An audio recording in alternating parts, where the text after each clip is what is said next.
So friends, आज की इस वीडियो में डायरेक्ट टैक्सेशन के अंदर profit and gain from business और प्रोफेशन में दोनों ऐसे सेक्शन है जहां पर एग्जाम में हमेशा क्वेश्चन आता है, राइट। तो वो है, एक तो सेक्शन 44A जो कि बोलता है how to maintain books of accounts, और दूसरा है सेक्शन 44AB जो बोलता है how to conduct audit of books of accounts और what is the limit for the purpose of audit of books of accounts, right. तो आज हम लोग सेक्शन 44AA के बारे में अच्छे से पढ़ने वाले हैं, उसके बाद सेक्शन 44AB के बारे में अच्छे से पढ़ेंगे, राइट। तो सेक्शन 44A एंड AB ये दोनों सेक्शन ऐसे हैं जहां पर एग्जाम में हमेशा क्वेश्चन आता है, और पर्सनली ये सेक्शन मेरा बहुत इम्पोर्टेंट है, बहुत इंटरेस्टिंग सेक्शन है ये सेक्शन प्रैक्टिकल लाइफ में बहुत काम आता है, राइट। तो सेक्शन 44AA ये सेक्शन ये बोलता है कि हमें बुक्स ऑफ अकाउंट्स कैसे मेंटेन करना है। तो अब देखो, कोई भी बंदा अगर बिजनेस करता है या फिर कोई प्रोफेशन में है तो गवर्नमेंट ने ये बोलती है कि उसे बुक्स ऑफ अकाउंट्स कैसे मेंटेन करना होगा, और इस सेक्शन में लिमिट दी हुई है, बताया गया है कितने टाइम पीरियड तक मेंटेन करना पड़ेगा, और ये सब हम इस सेक्शन के अंदर पढ़ेंगे। तो चलो स्टार्ट करते हैं। सबसे पहले सरकार ने ये बोलती है स्पेसिफाइड प्रोफेशन के बारे में। तो अब स्पेसिफाइड प्रोफेशन का मतलब क्या है? गवर्नमेंट ने फिर बोला कुछ ऐसे प्रोफेशनल लोग होते हैं या फिर यू कैन से कुछ ऐसे प्रोफेशंस हैं जिनको हम बता रहे हैं कि कितने टाइम लिमिट के बाद बुक्स ऑफ अकाउंट्स मेंटेन करना पड़ेगा, राइट। तो चलो अब देखते हैं कि स्पेसिफाइड प्रोफेशन के अंदर कौन कौन इंक्लूड होते हैं। एक तो legal, advisory, then medical profession, then engineering, then architectural profession, then profession of accountancy, then technical consultancy, then interior decoration, then IT, then CS, and then authorised representative, film artist etcetera, right. ये सब specified profession के अंदर include होते हैं। और अगर ये सब प्रोफेशनल्स अगर बिजनेस और प्रोफेशन करते हैं तो गवर्नमेंट ने इनको बोला अगर आपका ग्रॉस रिसिप्ट एक्सीड करता है 1,50,000 से, ग्रॉस रिसिप्ट अगर 1,50,000 से एक्सीड करता है, कहाँ पर? In all of the 3 years immediately preceding the previous year, right. Previous year के पहले लास्ट 3 years के अंदर कोई भी एक साल के अंदर अगर 1,50,000 से ग्रॉस रिसिप्ट एक्सीड कर रहा है तो फिर गवर्नमेंट ने ये बोला कि आप लोगों को बुक्स ऑफ अकाउंट्स मेंटेन करना पड़ेगा, जो कि मैंडेटरी इन नेचर है, राइट।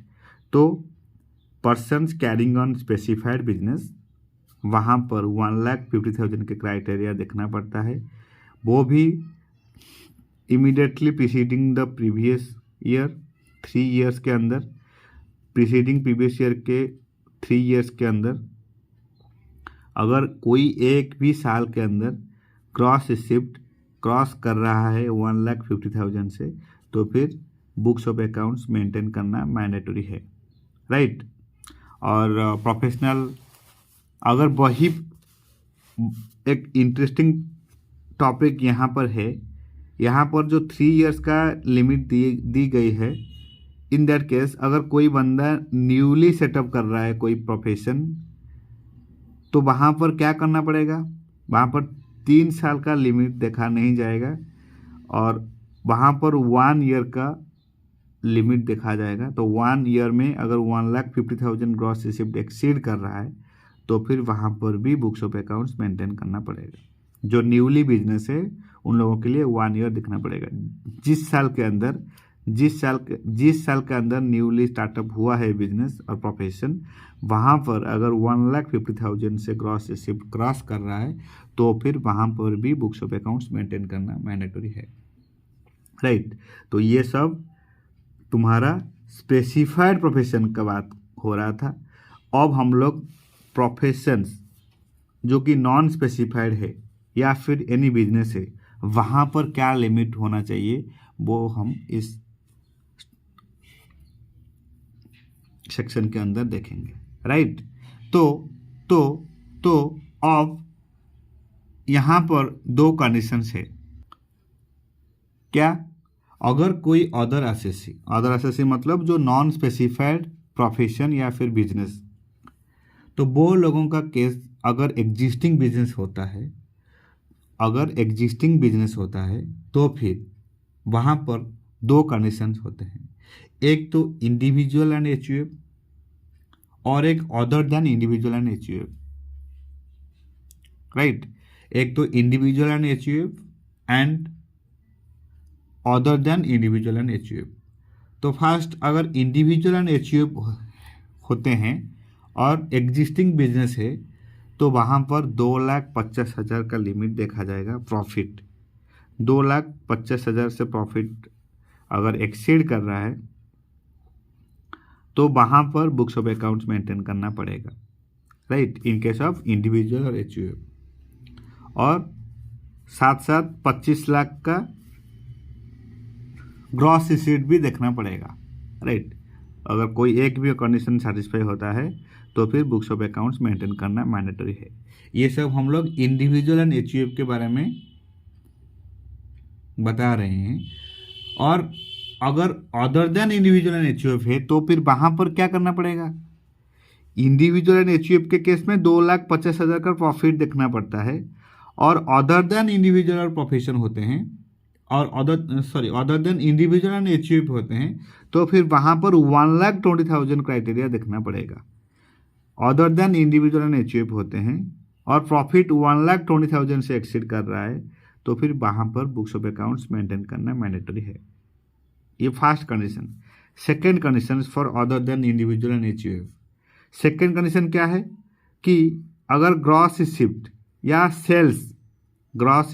सेल्स और टर्नओवर और gross whatever there is any excess of ₹10 lakh, see other than individual HUF होंगे तो 10 लाख से ज़्यादा का टर्नओवर देखा जाएगा, और इंडिविजुअल एंड एचयूएफ होते हैं तो 25 लाख से अगर ज़्यादा ग्रॉस रिसीप्ट हो रहा है तो वहाँ पर बुक्स ऑफ अकाउंट्स मेंटेन करना पड़ेगा।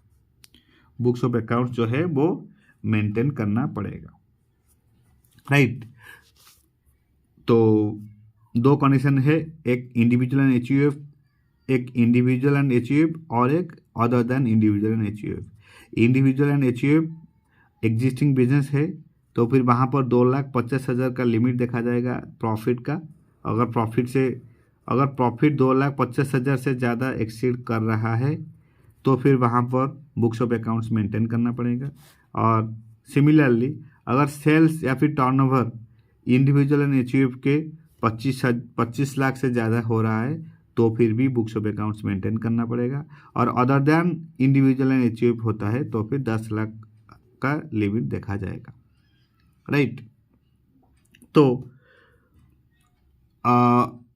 सबसे इम्पोर्टेंट बात यह है कि जो बुक्स ऑफ अकाउंट्स होता है वो अप टू 6 ईयर तक मेंटेन करना पड़ता है, और इसमें एमसीक्यू आने का चांसेस बहुत है। ये एमसीक्यू एग्जाम में आता है कि how many times required to be maintain books of accounts as per section 44A, तो इसका राइट आंसर होगा 6 ईयर्स, राइट। और पेनल्टी क्या है? Penalty under section 271A, under section 271A penalty क्या है? ₹25,000। रिमेंबर, पेनल्टी क्या है? 25,000 अंडर सेक्शन 271A के अंदर 25,000 का लिमिट, राइट। अगर book fail to maintain books of accounts, कोई एसएससी अगर बुक्स ऑफ अकाउंट्स मेंटेन करने में अनसक्सेसफुल रहा तो फिर पेनल्टी 25,000 हो जाएगा, राइट। 25,000 अंडर सेक्शन 271A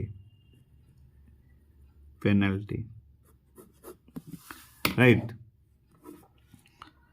तो और एक कंडीशंस है। क्या condition? For professions and business, जो कि कवर है under section 44AD and 44AE।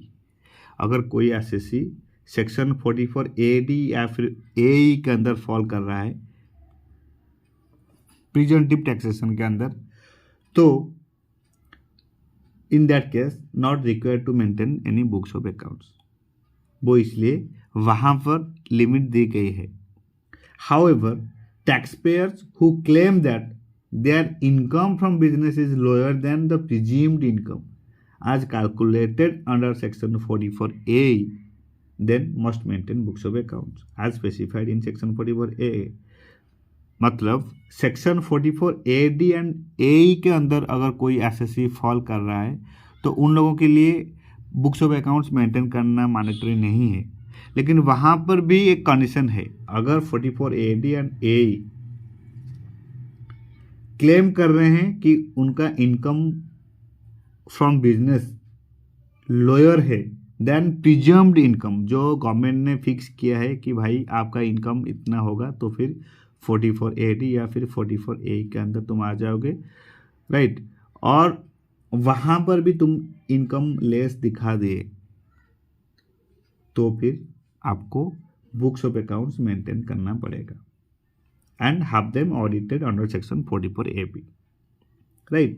A taxpayer may shift from presumptive taxation under section 44AD 44ADA to normal taxation to claim that their income from business or profession is lower than the presumed income calculated under section 44AD and 44AD, right। तो ये था आपका section 44A। Section 44A के आपको सिर्फ दो ही condition याद करना पड़ेगा, एक तो स्पेसिफाइड प्रोफेशन के बारे में और एक नॉन स्पेसिफाइड प्रोफेशन। अगर स्पेसिफाइड प्रोफेशन हुआ तो फिर वहाँ पर लिमिट मॉनिटर लिमिट है 1,50,000 ग्रॉस रिसिप्ट, और 1,50,000 ग्रॉस रिसिप्ट अगर एक्सीड कर रहा है कहाँ पर, in all of the 3 years immediately preceding the previous year. Previous year के पहले लास्ट 3 year में अगर कोई एक भी साल के अंदर अगर 1,50,000 से अगर ग्रॉस रिसिप्ट क्रॉस कर रहा है तो फिर बुक्स ऑफ अकाउंट्स मेंटेन करना पड़ेगा। और इन सेम केस क्या होगा, अगर कोई न्यूली बिजनेस सेटअप कर रहा है तो वहाँ पर 3 years देखा नहीं जाएगा, वहाँ पर 1 year जिस साल के अंदर वो बिजनेस सेटअप किया है वहाँ पर अगर 1,50,000 एक्सीड कर रहा है ग्रॉस रिसिप्ट तो फिर वहाँ पर बुक्स ऑफ अकाउंट्स मेंटेन करना पड़ेगा। यह है स्पेसिफाइड प्रोफेशन के अंदर।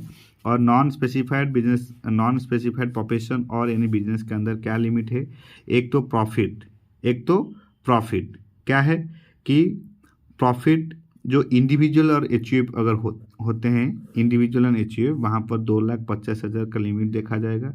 अगर 2,50,000 प्रॉफिट एक्सीड 2,50,000 से अगर एक्सीड कर रहा है प्रॉफिट तो फिर वहाँ पर भी बुक्स ऑफ अकाउंट्स मेंटेन करना पड़ेगा। और या फिर अगर सेल्स या फिर टर्नओवर या फिर ग्रॉस रिसिप्ट अगर 25 लाख से ज़्यादा हो रहा है तो फिर भी बुक्स ऑफ अकाउंट्स मेंटेन करना पड़ेगा। ये है इंडिविजुअल एंड एचयूएफ के केस में। अगर other than individual and HUF है, अदर देन इंडिविजुअल और एचयूएफ होते हैं तो फिर वहाँ पर 1,20,000 का प्रॉफिट देखा जाएगा। अगर 1,20,000 प्रॉफिट से अगर एक्सीड हो रहा है तो फिर वहाँ पर भी बुक्स ऑफ अकाउंट्स मेंटेन करना पड़ेगा। या फिर सेल्स या फिर टर्नओवर या फिर ग्रॉस रिसिप्ट 10 लाख से अगर ज़्यादा हो रहा है तो फिर भी बुक्स ऑफ अकाउंट्स मेंटेन करना पड़ेगा। दोनों case individual and HUF and other than individual and HUF. और स्पेसिफाइड प्रोफेशन के अंदर कौन कौन लोग आते हैं? Legal advisory, medical, engineering, architectural profession, profession of accountancy, technical consultancy, interior decoration, IT, CS, authorise representative, film artist etcetera, right. और books of accounts how many times need to be maintain? Up to 6 year, up to 6 year. ये सब हम लोगों को अच्छे से याद होना चाहिए। इसमें MCQ आने का चांसेस बहुत है, बहुत। सेक्शन 44 ए और AB के अंदर MCQ आता है एग्जाम में, और लॉन्ग टाइप क्वेश्चन भी आता है, तो प्रोविजन को अच्छे से पढ़ना होगा। एक बार भी आप अच्छे से पढ़ लिए तो आपका एग्जामिनेशन के पॉइंट ऑफ व्यू में अच्छे से हो जाएगा, और उसके साथ साथ भी आपका प्रैक्टिकल लाइफ में भी बहुत काम आएगा। अप टू 6 ईयर तक बुक्स ऑफ अकाउंट्स मेंटेन करना पड़ेगा। अगर मेंटेन नहीं कर पाए, अगर कोई SSC fail to maintain the books of accounts, then penalty system है अंडर सेक्शन 271A के अंदर, 271A के अंदर ₹25,000, राइट। तो इन दोनों में MCQ आने का चांसेस बहुत है,